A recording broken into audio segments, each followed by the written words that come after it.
J'avais envie de vous faire découvrir une super aventure qui se passe sur Internet depuis quelques semaines, voire quelques mois maintenant. C'est une équipe qui s'est réunie autour d'un concept, le jeu de rôle. Alors comme concept, tout le monde sait maintenant ce qu'est le jeu de rôle, mais cette équipe a eu envie de faire partager au plus grand nombre en proposant de filmer leurs parties de jeu de rôle et les mettre à la disposition du plus grand nombre.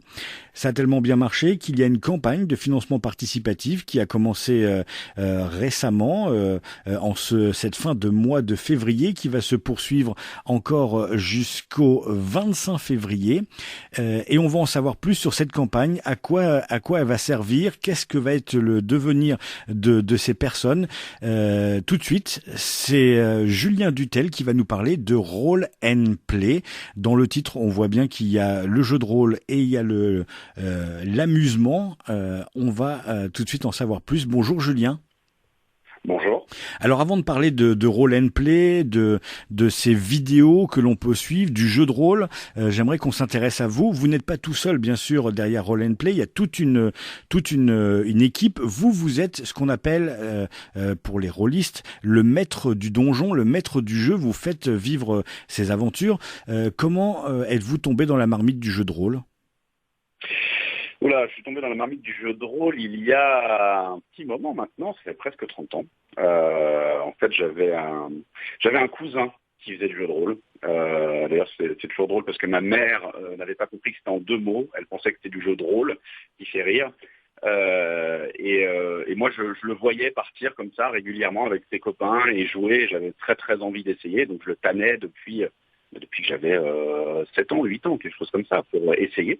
Et donc un jour, il m'a proposé de venir tenter l'aventure avec eux. J'ai fait une partie, puis deux, puis trois, puis après il m'a mis entre les mains un jeu et puis j'ai commencé à jouer avec les copains au collège, et puis au lycée, et puis à la fac, et puis je ne me suis pas arrêté, tout simplement. Alors jouer au jeu de rôle, ça peut paraître facile pour un grand nombre. Ce qui est moins facile, c'est d'être maître du jeu.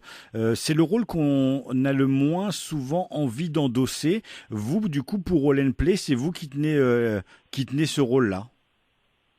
Oui, et c'est mon rôle favori en fait. Je préfère être meneur de jeu ou maître du jeu qu'être joueur.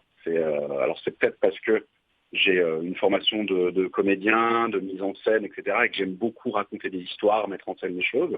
Mais j'aime beaucoup chapeauter l'équipe, gérer un petit peu l'histoire, réagir à tout ce qu'ils me proposent, et puis moi-même leur proposer des choses pour leur lancer des défis. J'aime bien ce côté un peu gestionnaire et arbitre. Donc c'est un rôle qui me sied complètement.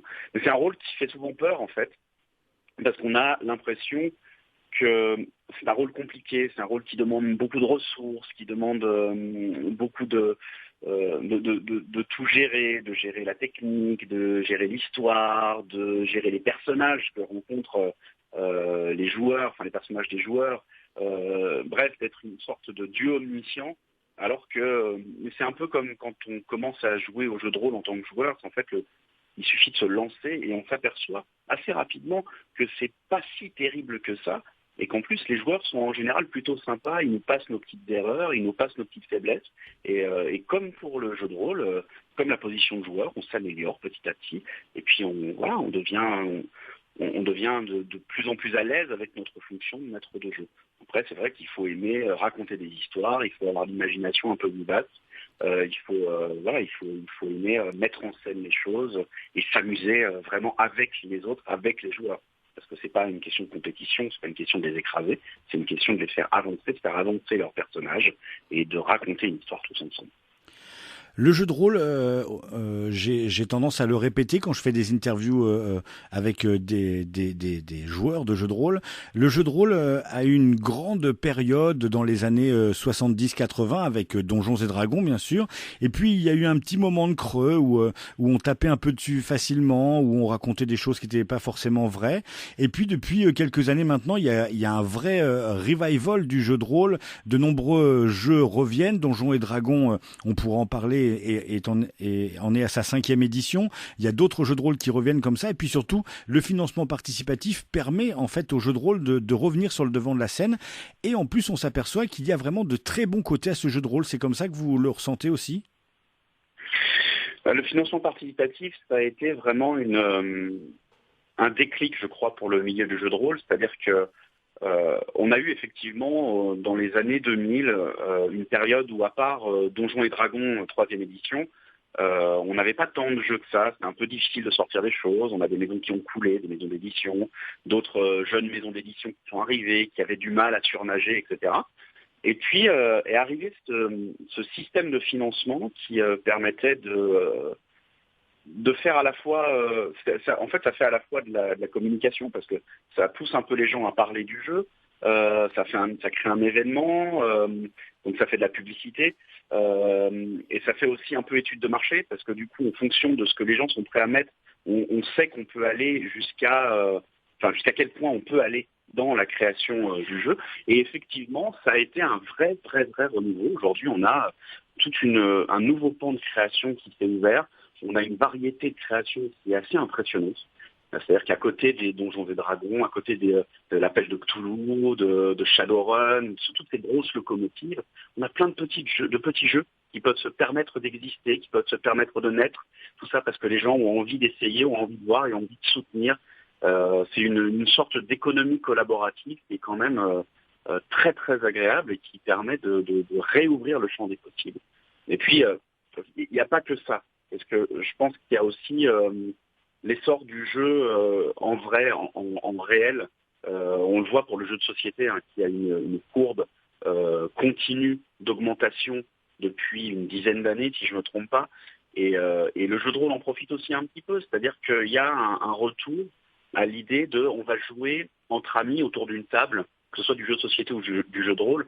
On va jouer entre amis autour d'une table, on va sortir un petit peu de nos écrans, on va sortir un peu de la virtualité et retrouver un peu de la convivialité. Et ça, combiné au financement participatif, en fait, ça a permis effectivement à plein d'éditeurs de sortir de super projets et de vraiment pouvoir les financer. Et de sortir d'un cercle vicieux qui était, je crois, à l'époque, j'attends pour voir. C'est-à-dire que souvent, on avait un livre de base qui sortait en boutique et on avait des gens qui disaient « Ouais, le livre est sorti, mais je vais attendre un peu, je ne vais pas l'acheter tout de suite parce que si ça se trouve, la gamme ne va pas continuer. » Et du coup, ça faisait un manque à gagner pour les éditeurs, puisque du coup, leur livre se vendait moins bien que ce qu'ils auraient voulu. Et donc, ils ne pouvaient pas forcément continuer leur gamme. Et donc, en permettant de financer des gammes entières, ça a permis aussi de sortir de ce cercle vicieux-là. Pour moi, c'est un vrai cercle vertueux et on continue à apprendre comment s'en servir d'ailleurs. On n'est pas encore on n'est pas arrivé à un point de stabilisation. Je pense que tout le monde apprend à s'en servir, que ce soit les gens qui achètent et les gens qui créent. Et je pense qu'on a encore de belles choses à venir. Alors, intéressons-nous maintenant à cette belle aventure Roll and Play. Comment est née l'idée de non seulement, alors j'imagine, se réunir autour d'une table pour passer un bon moment, beaucoup de gens en rêvent, mais pourquoi en venir à filmer ces parties-là pour les mettre sur Internet? Alors, je le dis souvent, mais au départ, moi, je n'étais pas convaincu du tout par l'idée qu'on pouvait faire du spectacle avec une partie de jeu de rôle. C'est quelque chose, pendant des années, je me suis dit que c'était vraiment quelque chose le jeu de rôle, pour moi, c'est quelque chose qui se jouait et pas qui se regardait. Et puis, j'ai découvert, maintenant il y a 4 ans, quelque chose comme ça, j'ai découvert Critical Role, c'est une émission américaine qui est c'est un peu notre inspiration, Roll and Play. On a 2 inspirations, c'est Critical Role et Titan's Grave. Donc j'ai découvert Critical Role qui est une émission où des potes se réunissent autour d'une table, ils sont comédiens, ils sont tous comédiens voix, et ils jouent. Et tout à coup, je me suis trouvé à regarder l'émission comme on regarde une série télé et à attendre les épisodes de semaine en semaine. Et Titan Quest, c'est pareil. C'est mené par Will Wheaton, qui est assez connu dans le monde geek, qui notamment a joué dans une des itérations de Star Trek à une époque et qui aujourd'hui est devenu un ponte du jeu de plateau et du jeu de rôle. Et même chose, il avait sorti des petites émissions de 20 minutes où il jouait des parties régulièrement avec des comédiens. Et même chose, c'était extrêmement bien fait, extrêmement bien filmé, extrêmement bien monté. C'était du show. Et du coup, à ce moment-là, je me suis dit, on pourrait faire ça. On pourrait peut-être faire quelque chose avec ça. Et il s'avère qu'il y a quelques mois, parce que finalement, c'était il n'y a pas si longtemps que ça, hein, c'était il y a à peine un an, on discutait avec David, qui est le gérant de Blackbook Édition, et on en est venu à discuter de cette idée de faire des vidéos comme ça, et c'était l'opportunité et pour nous et pour eux, c'est-à-dire que moi j'étais dans le milieu du doublage, donc j'avais des copains qui étaient comédiens, qui avaient l'habitude du travail de la voix, du travail sans le parce que c'est vachement important pour le jeu de rôle, c'est qu'on travaille sans le corps et les mouvements. Et lui, il avait l'opportunité de se dire on va pouvoir essayer d'investir et de créer un programme. Mais le programme, on ne l'a pas créé juste pour le programme en lui-même. C'est-à-dire qu'il y a une idée derrière le programme. L'idée, effectivement, c'est de prendre des comédiens qui sont débutants, qui n'ont jamais fait de jeu de rôle, très très peu. On a Marc qui en a fait un petit peu, on a Mélie qui en avait fait un petit peu, mais tout le reste était complètement étranger à ce monde-là. Prendre des débutants, les mettre autour de la table et de se faire un show où, d'un côté, on va donner la plus-value du comédien, c'est-à-dire le jeu, l'interprétation, et de l'autre côté, on va avoir l'évolution du débutant, et ce qui tend aussi à montrer aux gens que c'est pas si compliqué que ça de se mettre à jouer. Et que le maître de jeu est plutôt en général bienveillant et qu'on pardonne toutes les erreurs techniques, etc. Qu'il n'y a pas besoin d'apprendre 300 pages de règles, voilà. Et donc on les voit évoluer comme ça au fil de la saison 1 et maintenant au fil de cette saison 2 qui est en train de se dérouler. Et on voit bien qu'ils progressent d'émission en émission, d'épisode en épisode. Et le but vraiment derrière Roll and Play, c'était ça, c'est-à-dire se dire on va essayer de toucher des gens qui sont curieux par rapport au jeu de rôle, qui se demandent ce que c'est, qui se disent « Ah, j'aimerais bien m'y mettre, mais j'ai un petit peu peur ». Essayer de toucher ces gens-là, leur faire une série qu'ils peuvent suivre, qui est agréable, avec des personnages bien campés, etc. Et en même temps leur montrer que c'est pas si compliqué que ça s'y mettre et que le jeu de rôle, c'est vraiment d'abord du fun. Et en plus, en faisant des épisodes d'une heure, on aurait pu faire plus long, on fait des épisodes d'une heure, 1 heure et demie, en règle générale, montrer qu'il n'y a pas besoin non plus de mobiliser des heures et des heures et des heures dans la semaine pour jouer. On peut jouer pendant 1 heure ou 2 heures ou 3 heures. On peut se faire une soirée avec des copains et jouer. Et c'est vraiment...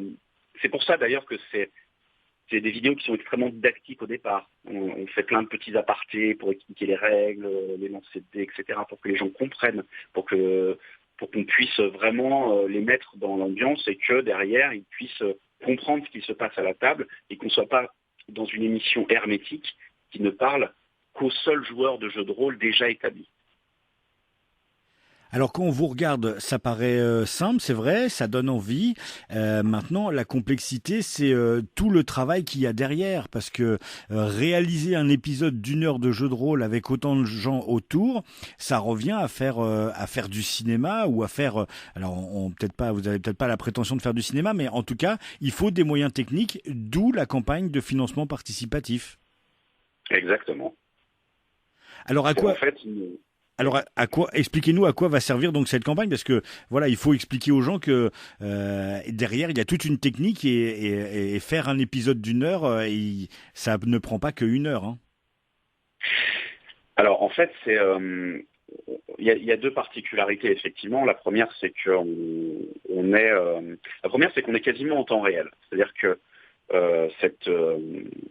les parties qu'on joue sont extrêmement peu montées. On a des toutes petites coupes de temps en temps pour enlever vraiment une longueur qui est pas intéressante ou enlever un bafouillis qui va un peu perdre les gens, ce genre de choses. Mais c'est très très peu monté. Il faut savoir que sur chaque épisode d'1 heure, 1 heure et demie, on a maximum 1 à 2 minutes qui sont coupées. Donc ça c'est la base et c'était aussi notre désir. Hein, c'était d'avoir quelque chose qui soit pas monté, qui soit pas surmonté. C'est-à-dire que on refait pas des scènes, on les joue, on joue vraiment. C'est vraiment du jeu et de l'improvisation quasiment en direct. Mais ça demande beaucoup de technique, parce que le but, c'était d'avoir quelque chose de propre et d'avoir quelque chose de visuellement très correct.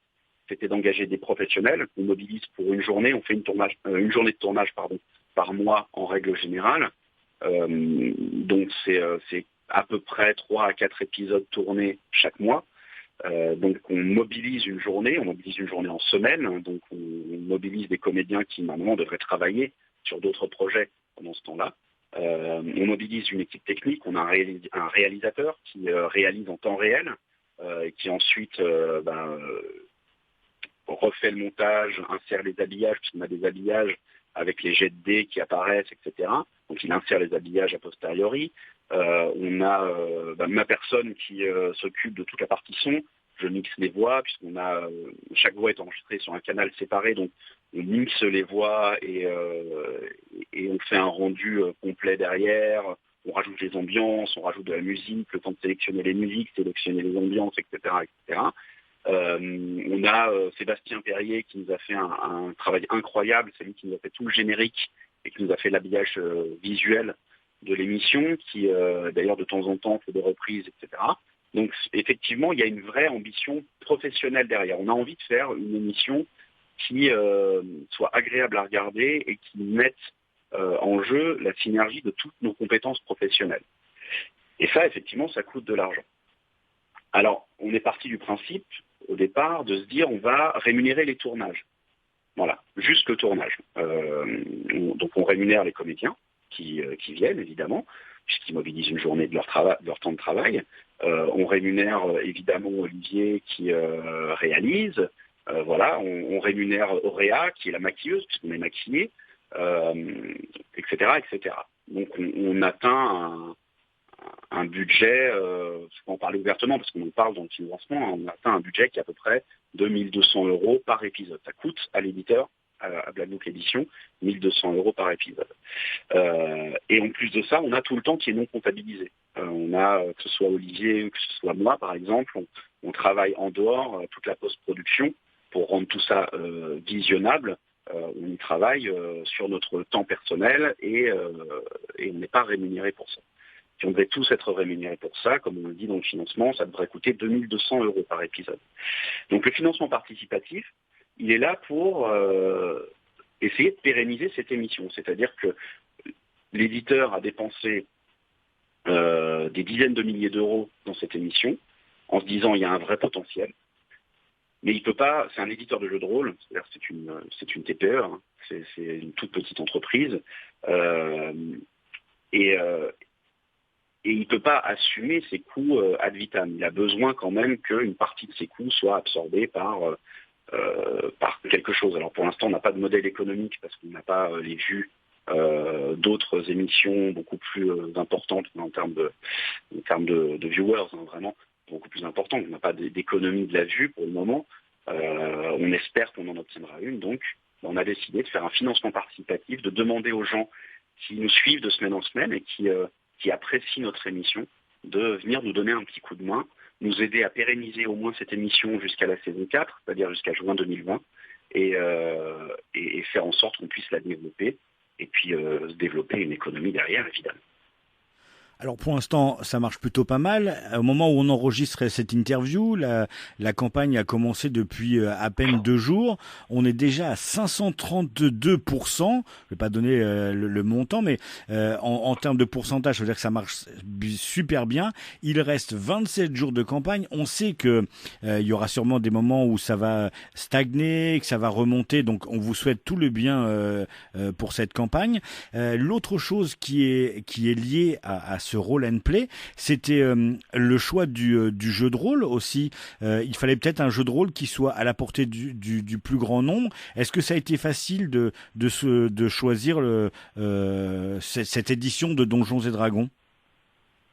Alors c'est pas vraiment une édition de Donjons et Dragons, c'est un peu particulier. C'est une version française, c'est un jeu français hein, qui est tiré de la partie libre de Donjons et Dragons 5e édition. Voilà, c'est important parce que c'est pas vraiment une édition de Donjons et Dragons en soi, on peut pas dire que c'est une édition de Donjons. Alors on peut appeler c'est Héros et Dragons. Hein. C'est Héros et Dragons, tout à fait. C'est un jeu qui appartient à Black Book Edition, donc c'était assez logique qu'on le prenne parce qu'on avait toutes les ressources visuelles qui du coup nous appartenaient, on pouvait les utiliser. Mais vous On a auriez pu utilisé prendre, l'outil. vous auriez pu prendre Chronique oubliée aussi. On aurait pu prendre Chroniques oubliées, mais Héros et Dragons a la particularité pour moi que j'en suis un auteur. Donc je fais partie des auteurs d'Héros et Dragons. Ce qui fait que je maîtrise plutôt bien le jeu, puisque je fais partie des auteurs techniques en plus. J'ai travaillé sur Héros et Dragons, j'ai travaillé sur la Elite qui va sortir, et j'ai travaillé sur la technique de Joan of Arc qui va sortir, qui est basée sur le même moteur de jeu.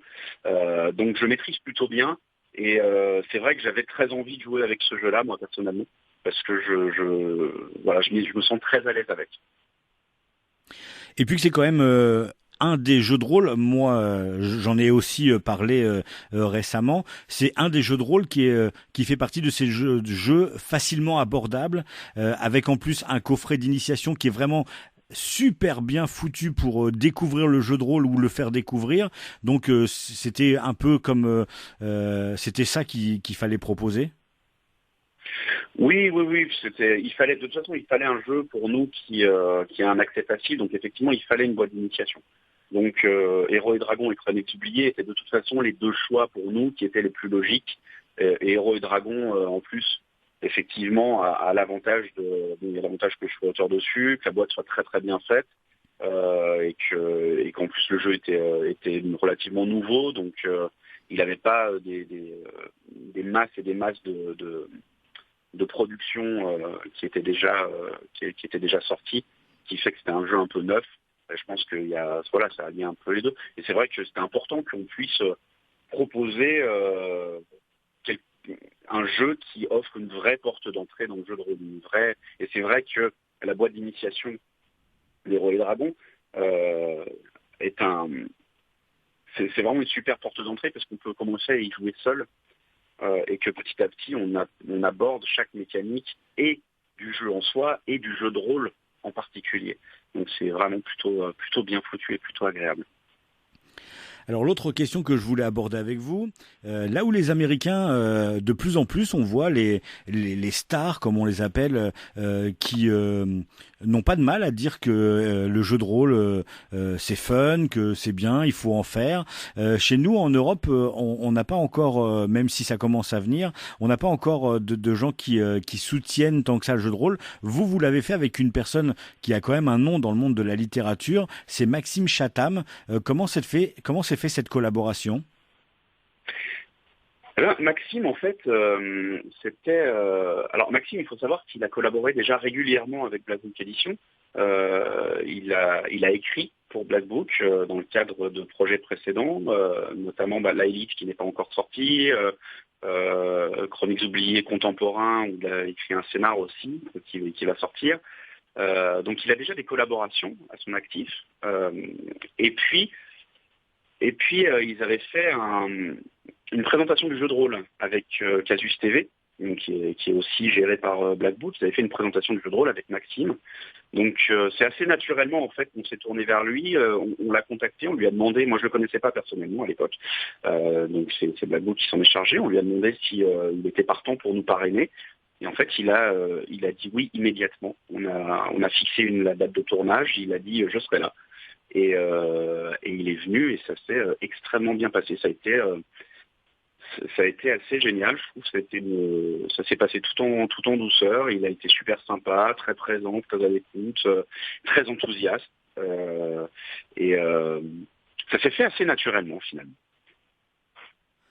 Est-ce qu'il y a des guests qui sont prévus? Du coup, est-ce que ça vous a donné envie d'inviter d'autres guests sur des parties et pourquoi pas des gens qui seraient pas attendus autour d'une partie de jeu de rôle et qui aimeraient, ou pourquoi pas des gens qui vous auraient contacté pour dire bah moi je veux découvrir le jeu de rôle et je veux bien faire partie de vos vidéos?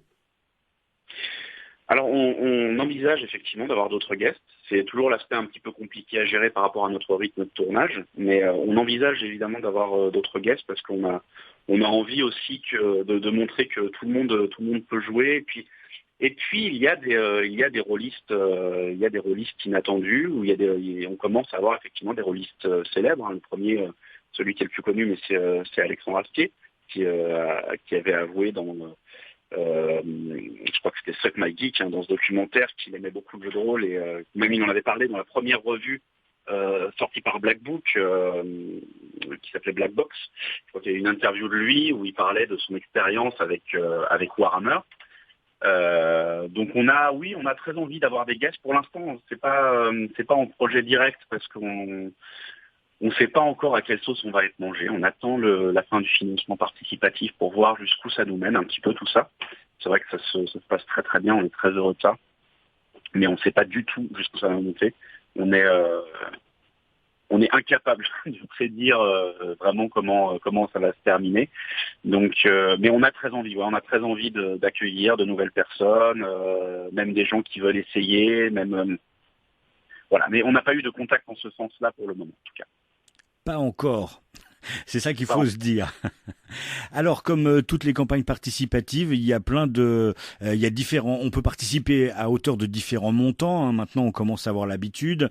Vous pouvez juste participer pour aider cette entreprise parce que vous l'aimez. Vous pouvez soutenir et puis avoir des contreparties. Il y en a vraiment pour toutes les bourses. C'est ça qui est absolument génial. Il y a même des contreparties pour les magasins.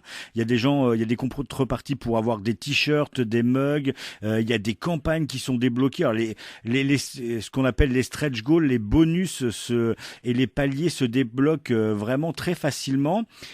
Comment vous vivez le début de cette campagne? Parce que je l'ai dit tout à l'heure, on n'est qu'à 2 jours du début. Il reste encore plus d'une vingtaine de jours. Comment vous gérez, comment vous regardez cette campagne de derrière en fait? Alors, il faut savoir déjà qu'on a fait un live le soir du lancement. On a fait le lancement en direct avec les fans qui étaient là avec nous. On savait pas. Moi, je sais que de mon côté, je ne savais pas du tout, et les comédiens non plus, et je crois que Black Book non plus, ne savait pas du tout à quelle vitesse ça allait être financé. Et en direct, on a vu à la 19e minute le premier palier de financement qui tombe. Voilà. Donc à la 19e minute, on avait on avait demandé un montant de 10 000 euros au départ, on avait réuni ces 10 000 premiers euros. Et ça a été, moi je sais que j'ai été sur les fesses, heureux, hein, je suis super heureux et comblé parce que c'était il y avait une réponse en fait des gens qui aiment l'émission qui était absolument incroyable, une mobilisation qui était absolument incroyable. Et je crois que là, on est un peu tous, on est sur un petit nuage parce que le montant monte vite et parce que les gens se mobilisent et qu'on voit que les gens ont envie de participer, qu'ils ont envie d'aider.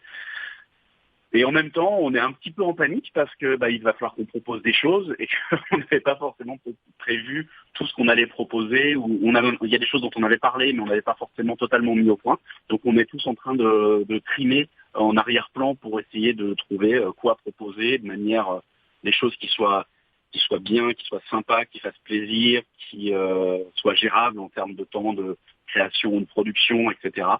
Et on est tous aux anges parce que c'était pas gagné. Enfin pour nous c'était pas gagné, c'est-à-dire que on propose un contenu gratuit sur YouTube et on sait très bien que c'est compliqué souvent de faire passer du gratuit à je donne quelques euros pour soutenir ce que je peux regarder gratuitement parce que ça donne l'impression de payer pour, évidemment. Donc c'est toujours très compliqué, on ne savait pas du tout à quelle sauce on allait être mangé. Et là on est, je pense que ça dépasse nos espérances, on espère que ça va continuer comme ça et que ça va continuer à grimper comme ça parce que ça va nous permettre de faire vraiment de belles choses. On est très enthousiastes, on a plein de projets, on a plein d'envies.